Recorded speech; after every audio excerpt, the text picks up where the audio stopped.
Harvard professors are avoiding political issues out of fear of losing their jobs, being canceled, or attracting heat online.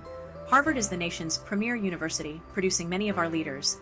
It's expected to set an example and be a bastion of discourse, with professors leading the way.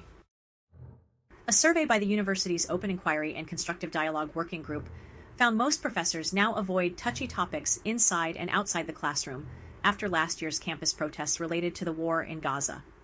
The 1,411 surveyed faculty and staff were asked about teaching controversial issues at Harvard, and their primary reaction was fear.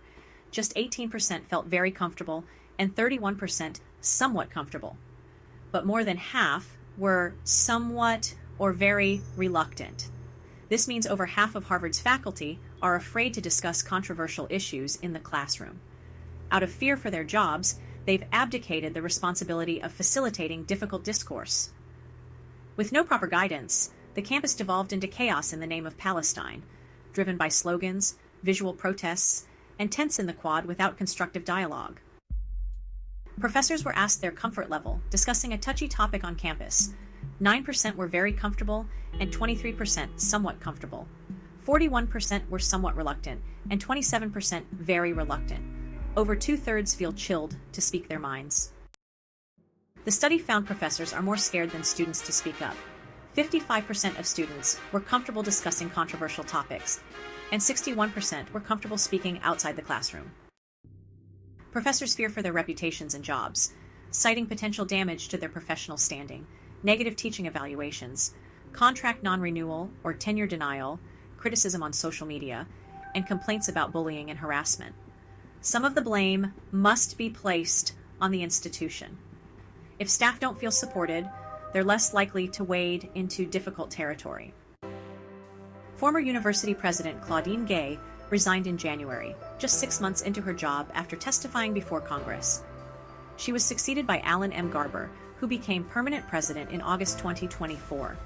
He established a task force following chaotic student protests about the Israel-Palestine war.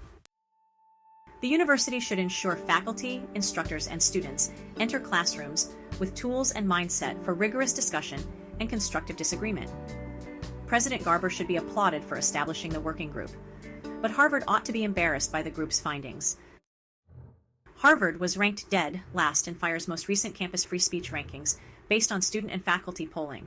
Harvard students are most worried about discussing the most pressing issues in our culture and politics today. 67% were scared to discuss Israel, 42% affirmative action, 36% free speech, and 30% abortion.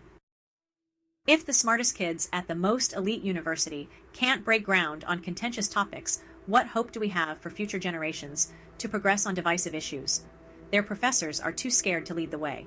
Institutions must challenge sacred cows through thought experimentation and devil's advocacy. Unfortunately, we are nowhere near there. For more Christian news, subscribe to our newsletter.